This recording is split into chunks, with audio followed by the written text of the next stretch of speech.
حضرت ابراہیم علیہ السلام جب لوگوں سے مایوس ہو گئے تو فرمانے لگے کہ اب میں اللہ کے حکم سے کسی اور جگہ جاؤں گا اور وہاں کے لوگوں کو اللہ کا حکم سناؤں گا۔ آپ کے ساتھ آپ کے بھانجے حضرت لوط علیہ السلام تھے۔ آپ فرات کے مغربی جانب کلدائین شہر کو چلے گئے، پھر حران یا حرام کی طرف حضرت لوط کے ساتھ گئے۔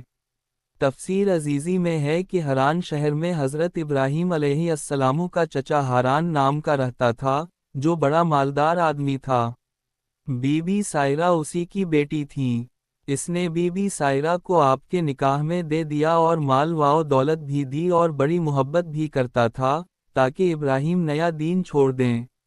اسی لیے بی بی سائرہ کا نکاح کیا تھا، لیکن بی بی سائرہ تو مسلمان ہو گئی تھیں، اور ابراہیم نے اپنے چچا سے تنگ آ کر وہاں سے بھی ہجرت کی۔ عزیزی، پھر حضرت ابراہیم علیہ السلام فلسطین کے مغربی اطراف میں سکونت پذیر ہوئے۔ اس وقت یہ علاقہ کنانیوں کے زیر اثر تھا۔ پھر حضرت ابراہیم علیہ السلام شکیم، نابلس، چلے گئے۔ وہاں پر بھی ایک بڑا ظالم بادشاہ تھا۔ اگر کوئی خوبصورت عورت کسی طرف سے وہاں آ جاتی تو اگر عورت کے ساتھ اس کا خاوند ہوتا تو اس کو قتل کروا کر عورت کو لے جاتا تھا۔ اگر عورت کے ساتھ بھائی وغیرہ ہوتا تو مال و دولت دے کر راضی کر لیتا تھا۔ اس وجہ سے حضرت ابراہیم علیہ السلام نے بی بی سائرہ سے کہا کہ کوئی پوچھے تو کہنا ہم بہن بھائی ہیں، یعنی دینی بہن بھائی ہیں۔ تمام مسلمان آپس میں بھائی بھائی ہیں۔ خیر، جب بی بی سائرہ کو ظالم بادشاہ کے گھر لے گئے تو اس ظالم بدبخت نے بی بی سائرہ کا حسن و جمال دیکھ کر برا ارادہ کر لیا، تو پروردگار عالم نے اس ظالم بادشاہ کو اسی وقت شل کر دیا۔ وہ چاہ کر بھی حرکت نہ کر سکا۔ بادشاہ نے فوراً توبہ کی اور بی بی سائرہ سے عرض کی کہ میرے لیے دعا کریں، میں اپنے برے ارادے سے توبہ کرتا ہوں۔ بی بی سائرہ نے دعا کی تو وہ ٹھیک ہو گیا۔ ٹھیک ہوتے ہی پھر وہ برے ارادے سے بی بی سائرہ کی طرف بڑھا۔ اللہ پاک نے پھر اس کو شل کر دیا، پھر مجسمہ بن گیا۔ ٹھیک ہوتے ہی پھر اس نے برا ارادہ کیا تو وہ دوبارہ پھر شل ہو گیا، اور پھر توبہ کر کے بی بی سائرہ سے دعا کی درخواست کی۔ بی بی سائرہ نے پھر دعا کی اور وہ بادشاہ پھر ٹھیک ہو گیا۔ بادشاہ کو سمجھ آ گئی کہ یہ تو کوئی نیک خدا کی بندی ہے، اور حضرت ابراہیم علیہ السلام کو شک نہ ہو یا ان کے دل میں کوئی میل نہ ہو تو اللہ پاک نے ان دونوں کے درمیان سے پردہ ہٹا دیا، اور وہ بادشاہ اور بی بی سائرہ کے درمیان ہونے والے معاملات خود دیکھتے رہے، تاکہ کہیں میرے خلیل کے دل میں کوئی شک نہ پیدا ہو جائے۔ جب بادشاہ نے بی بی سائرہ کی کرامت دیکھی تو پہلے آپ کو جادوگرنی سمجھا۔ دوسری اور تیسری بار کرامت دیکھ کر ابراہیم علیہ السلام پر مہربان اور تابعدار بن گیا، اور اپنی بیٹی ہاجرہ کو بی بی سائرہ کی خدمت گار بنا دیا۔ شاہ مصر کی بیٹی تھی بی بی ہاجرہ کا ملکہ بننے سے بہتر ہے کہ اس نیک بی بی کی خدمت گار بن جائے۔ تو ابراہیم علیہ السلام کو بہت سا مال و دولت، بہت سی بھیڑ بکریاں، گائے بیل، گدھے، اونٹ، غلام لونڈیاں دے کر، اور ہر طرح کا سازو سامان دے کر، عزت و احترام سے مصر سے روانہ کیا۔ جب بادشاہ نے بی بی سائرہ کی کرامت دیکھی تو اس وقت بی بی سائرہ کی عمر 17 سال تھی۔ قصص القرآن۔ حضرت ابراہیم علیہ السلام نے مصر سے واپس آنے کے بعد فلسطین کے جرون میں قیام کیا۔ لوگوں نے آپ کی آمد کو غنیمت جانا۔ زمین کے محصولات آتے تھے۔ زمینداری بہت بڑی ہو گئی تھی۔ غلام خریدے، مویشی بہت زیادہ رکھ لیے۔ ضیافت داری کرنے لگے، لنگر خانے بنائے۔ پھر حضرت لوط کو برسم رسول بنا کر شہروں کو بھیجا۔ شہر صدوم اور دوسرے شہروں میں وعظ نصیحت کرنے لگے۔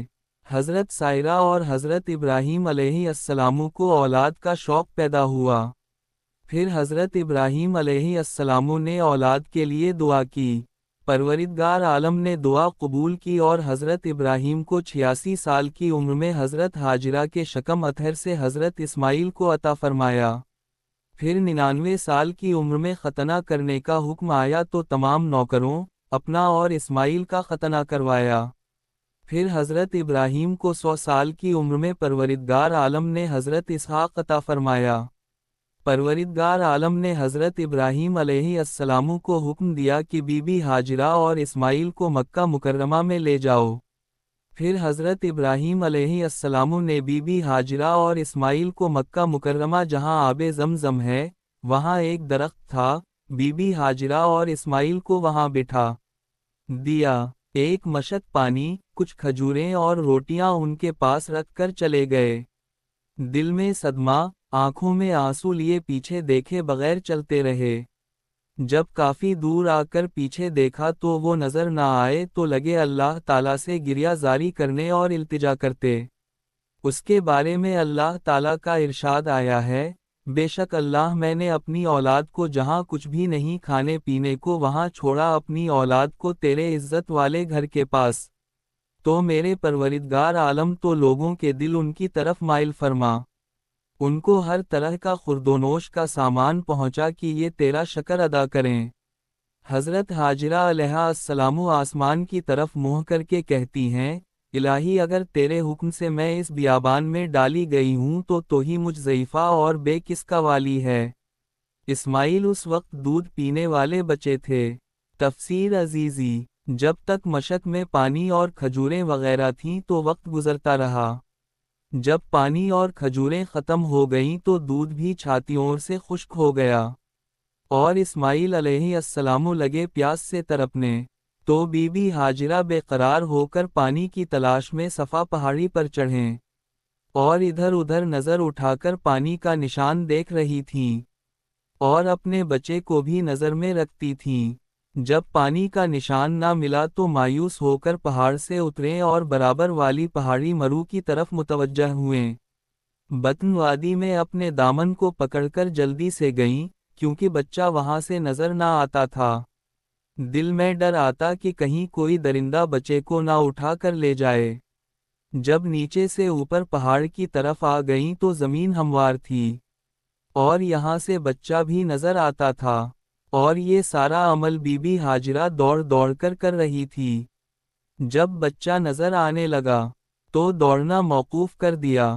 اس بیقراری بے چینی اور عاجزی کے ساتھ ساتھ چکر لگائے صفا اور مرو کے، لیکن پانی نہیں ملا، اور یہ ادا اللہ کو اتنی پسند آئی کہ ہر حج کرنے والے کو 7 بار صحیح کرنا پڑتی ہے صفا اور مرو کی، اور وہ بھی بے چارگی کے عالم میں، تاکہ اللہ پاک کی رحمت نازل ہو۔